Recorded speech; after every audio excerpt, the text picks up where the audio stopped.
The autopsy suite on Research Station Kepler-Nine hummed with the sterile efficiency that Dr. Vrill had grown to appreciate over her 23 cycles of xenobiological study. She adjusted her 4 optical sensors, focusing on the specimen laid out before her on the gleaming metal table.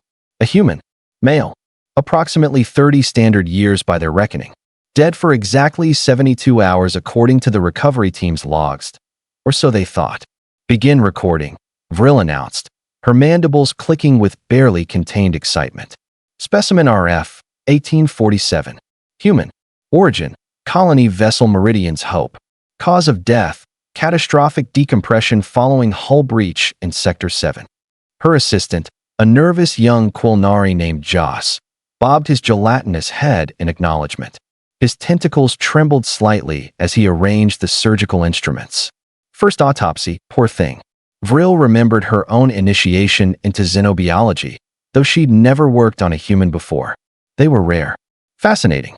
Supposedly fragile, yet they'd spread across a dozen systems in less than 2 centuries. Note the remarkable preservation of tissue despite exposure to vacuum. Vrill continued, her voice recorder capturing every observation. Epidermal layer shows minimal deterioration. Muscular structure appears dense, significantly more so than initial reports suggested. She selected a laser scalpel, its blue light casting eerie shadows across the human's pale face. Such strange creatures, these humans. Bilateral symmetry. Only 2 optical sensors. A single mouth. How did they even perceive the world properly? Commencing preliminary incision, Vrill announced. The scalpel hummed to life. She brought it down toward the specimen's chest. The human's eyes snapped open. Vrill shrieked, a sound somewhere between a whistle and a mechanical grind. The scalpel clattered onto the floor. Behind her, Joss made a wet splatting noise as he literally fell apart in terror, his gelatinous form losing cohesion and pooling on the tiles. The human sat up. Slowly, deliberately, as if he'd simply been taking a nap, and someone had rudely interrupted. Whoa, whoa, whoa, the human said, his voice rough and scratchy. He looked around the autopsy suite with obvious confusion, then down at his naked body on the table. Okay, this is awkward. Vrill's 3 hearts hammered against her thorax. She scrambled backward, knocking over a tray of instruments. Impossible. You're dead. The scans confirmed. No cardiac activity. No neural function. No respiration. Yeah, about that, the human said, swinging his legs off the table. He winced. Ow. Everything hurts. Look, I know this seems weird from your perspective, but I can explain. You were in vacuum for 6 minutes, Vrill managed to squeak out. Without a suit. Your vessel's logs showed complete decompression. Right? Yeah, that wasn't fun, the human agreed. He scratched his head, looking around the room. Hey, weird question, but did you guys happen to bring my arm? I'm kind of attached to it. Pun absolutely intended. Vrill followed his gaze to his right shoulder, where indeed, the arm terminated in a cleanly severed stump just below the shoulder joint. She'd assumed it was damaged from the decompression. The missing limb was currently in cold storage, tagged for separate analysis. Your arm is in Preservation Unit 7, she said automatically, her scientific mind somehow still functioning despite the impossibility occurring before her. But you need to explain. Now, you were deceased. Clinically, legally, biologically deceased. The human, whose name tag she now noticed read Marcus Webb in standard script, sighed deeply. Okay, so here's the thing. Humans have this weird ability that most species don't know about because, frankly, we don't advertise it. When we're exposed to extreme trauma, especially the vacuum of space kind, our bodies can sort of shut down. Hard. Like really hard. Hibernation mode, except more dramatic. Hibernation doesn't explain absent cardiac function, Vrill protested. Suspended animation might, though, Marcus said. Our heart rate can drop to, like, 1 beat every 10 minutes. Breathing stops almost entirely. Brain activity goes dark except for the absolute core functions. We look dead by almost every standard medical scan. Hell, we basically are dead by most definitions. But given enough time and the right conditions, specifically warmth and oxygen, we can boot back up. Joss, who had managed to pull himself back together into a vaguely humanoid shape, made a sound like a bubble popping. But the records say nothing about this capability. Yeah, because it's not exactly something we can control, Marcus explained. He stood up, wobbling slightly. Can I get a blanket or something? It's freezing in here. Also, seriously about that arm. I'm really hoping you haven't dissected it yet, because I'm going to need that reattached, and it works way better if all the parts are still intact. Vrill's mind raced through decades of xenobiological training. Every protocol, every procedure, every single assumption about death and dying across species. None of it, absolutely none of it, had prepared her for a corpse requesting the return of its own severed limb with the casual tone of someone asking for salt at dinner. This is going to require, she said slowly, so much paperwork. Marcus sat on the examination table, now mercifully wrapped in a thermal blanket that made him look like an oversized burrito. Vrill had spent the last 15 minutes frantically contacting every department head on Kepler-Nine, trying to explain a situation that defied all logical explanation. The responses ranged from disbelief to outright accusations that she'd been sampling the medical stimulants. So let me get this straight, said Commander Thex, his scales flashing an irritated purple as his hologram flickered in the center of the room. You're telling me that the human corpse we recovered, the one scheduled for full dissection and study, is currently sitting in your lab asking for his arm back like it's a borrowed tool. That is correct, Commander, Vrill said, trying to maintain professional composure while her mandibles twitched with stress. With all due respect, sir, Marcus chimed in, waving his remaining arm at the hologram. I'd really prefer if we stopped using the word corpse. I'm right here. I can hear you. It's kind of insulting. Thex's scales shifted to a confused orange. You were dead. I got better, Marcus said cheerfully. That's not how death works, Thex insisted. It is for humans, apparently, Vrill interjected. She pulled up her datapad, scrolling through the scans she'd taken since Marcus's unexpected resurrection. Commander, I've run every test twice.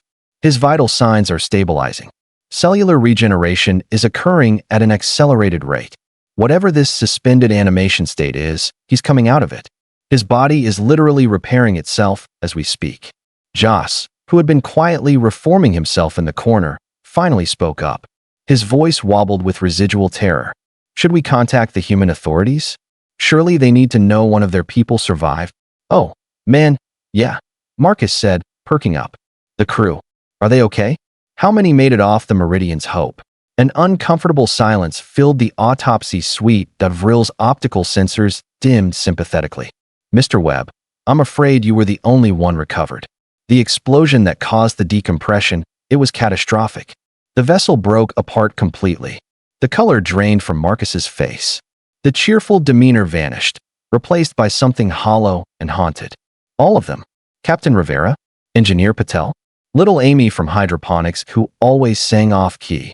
I'm sorry, Vrill said softly. Marcus sat there, staring at nothing. His jaw clenched. Unclenched.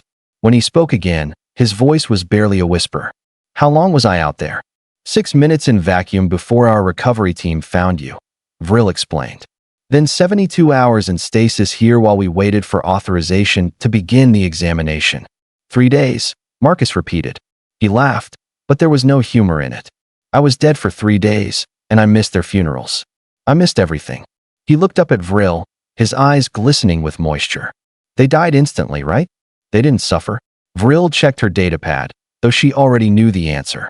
The decompression was immediate. They wouldn't have felt anything. Small mercies, Marcus muttered. He wiped his eyes with his remaining hand. Okay. So what happens now? You going to finish what you started with that scalpel? Or am I free to go? Legally speaking, you're in a bizarre gray area, Commander Thex said through the hologram. His scales had shifted to a thoughtful green. You were declared dead. Your remains were designated for scientific study under the interspecies research protocols. But obviously, you're not dead anymore. Obviously, Marcus agreed dryly. However, Thex continued, you possess biological capabilities that could be invaluable to multiple species. The ability to survive extended vacuum exposure, to enter a death-like state and recover. These are abilities worth understanding. I'm authorized to offer you compensation in exchange for voluntary participation in our research program. Marcus's expression hardened. You want to study me like a lab rat? We prefer the term research partner, Thex said smoothly. The compensation would be substantial. Housing, resources, access to counseling services given your recent trauma. And of course, we'd reattach your arm free of charge. How generous, Marcus said, his voice dripping with sarcasm. Let me think about it. He paused for exactly 2 seconds. No. Thex's scales flashed red. Mr. Webb, you're not understanding the situation you're in. You have no vessel, no crew, no resources. Where exactly do you plan to go? Literally anywhere but here. Marcus shot back. I just woke up on an autopsy table to find out everyone I cared about is dead, and your first instinct is to negotiate a research contract? Read the room, Commander. We saved your life, Thex protested. You picked up what you thought was a corpse for dissection, Marcus corrected.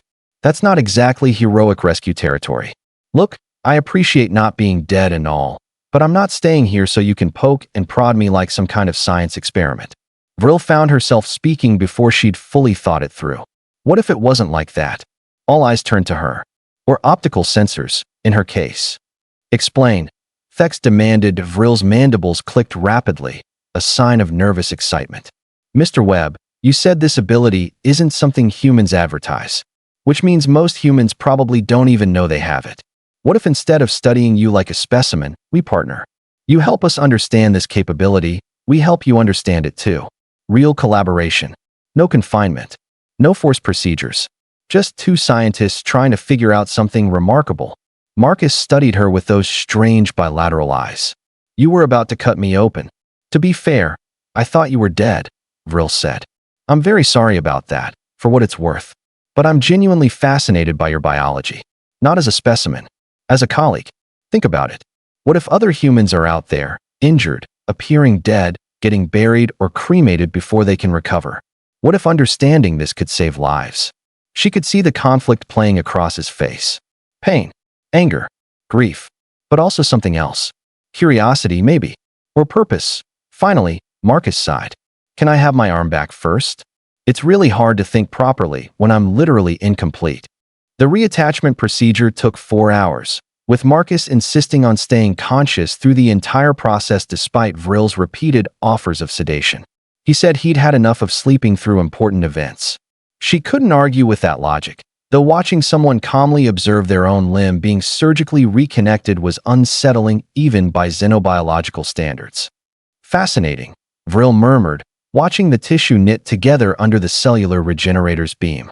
Your body is accepting the reattachment at triple the normal rate for mammalian species. The nerve endings are reconnecting themselves. Feels like 1,000 needles made of fire, Marcus commented, his face pale, but his voice steady. But yeah, I can already feel my fingers. That's probably a good sign, right? An excellent sign, Vrill confirmed. She glanced at Joss, who was monitoring the neural readings. How's the connection? 92% functionality restored, Joss reported, his gelatinous form having finally stopped trembling. At this rate, he'll have full motor control within 12 hours. Marcus flexed his newly reattached fingers experimentally. Weird. It's like it never left. Well, except for the part where it absolutely did leave, and I watched it float away into space while I suffocated. But other than that, totally normal. You maintain humor despite significant trauma, Vrill observed. Is this a human coping mechanism? Either that, or I'm having a complete mental breakdown, and this is just how it's presenting, Marcus replied. He was quiet for a moment, then added, honestly, I don't know. Everything feels surreal. Like I'm watching it happen to someone else. Vrill's mandibles clicked sympathetically. She'd seen enough trauma cases to recognize dissociation when she encountered it. Mr. Webb, I meant what I said earlier about counseling services.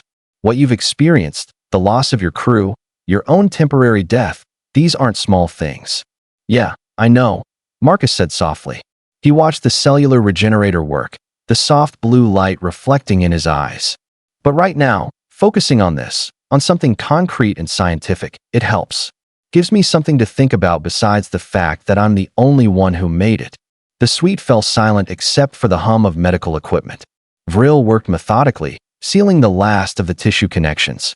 Commander Thex's hologram had long since disconnected, apparently deciding that watching surgery wasn't the best use of his time. It was just the 3 of them now, scientist, assistant, and the human who'd come back from death. There, Vrill announced finally, powering down the regenerator. Complete structural integrity restored. You'll need to take it easy for the next cycle, avoid heavy lifting, but barring complications, your arm should function normally.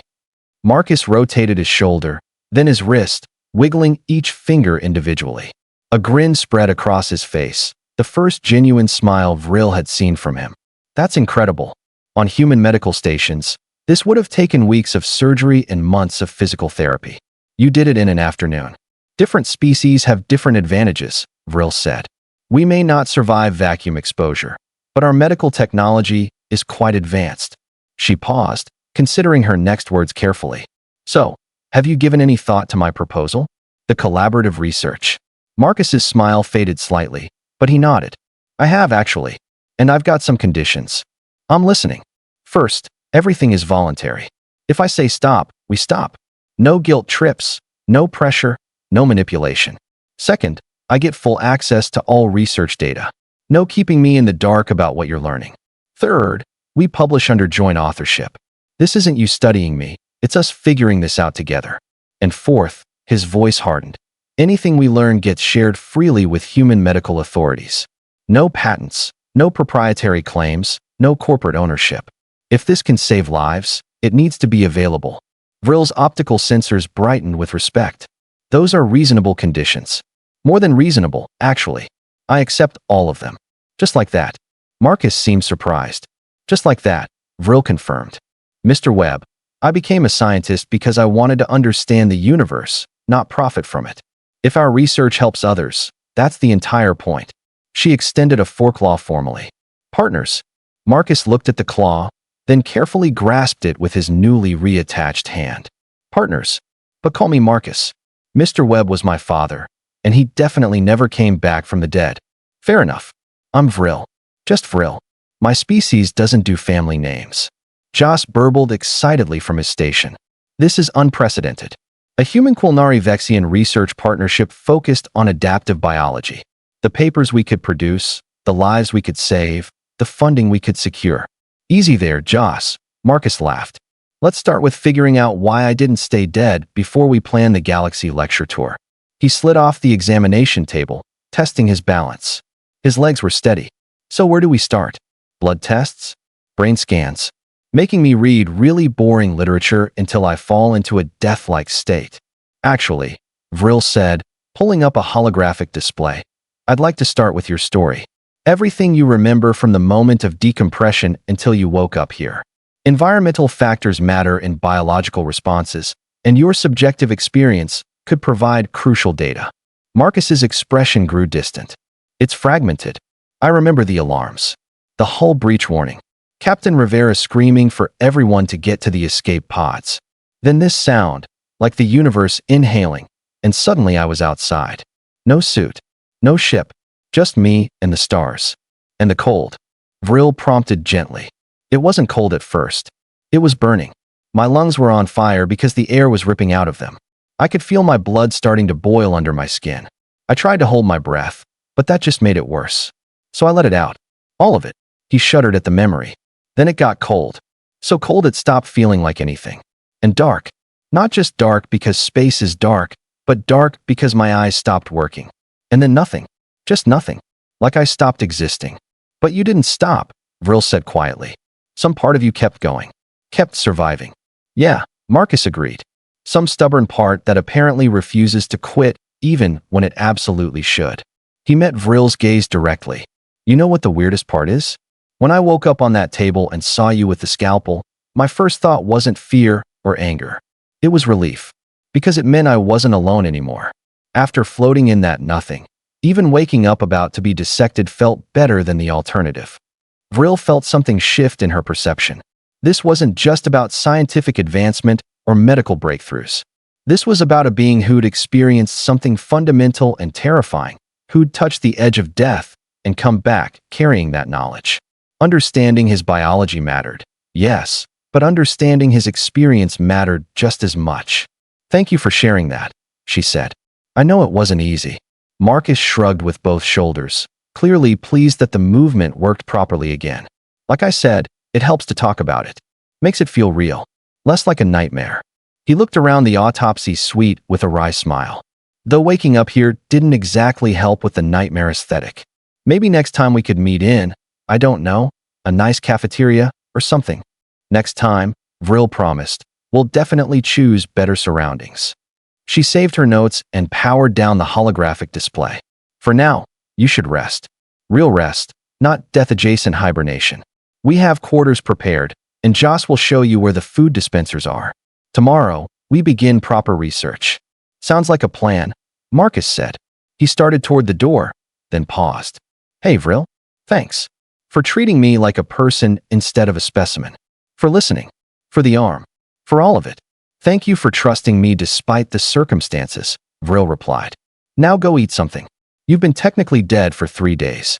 Your metabolism must be screaming. Marcus laughed, a genuine sound that echoed through the sterile suite. You have no idea. I could eat an entire food dispenser right now. As he left with Joss trailing behind, Vrill stood alone in the autopsy suite. She looked at the examination table where a corpse had sat up and changed everything she thought she knew about life, death, and the resilience of biological systems. Her mandibles clicked with satisfaction. This, she thought, was going to be the most interesting research project of her entire career. And maybe, just maybe, they'd save some lives along the way.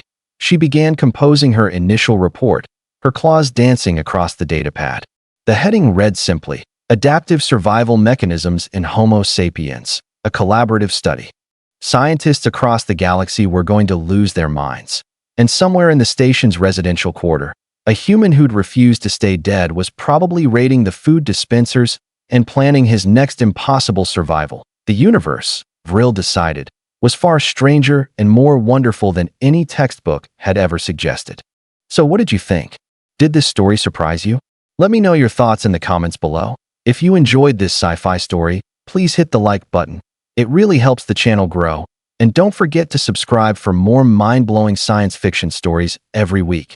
Turn on the notification bell so you never miss an upload. Thanks for watching, and I'll see you in the next story. Rocket.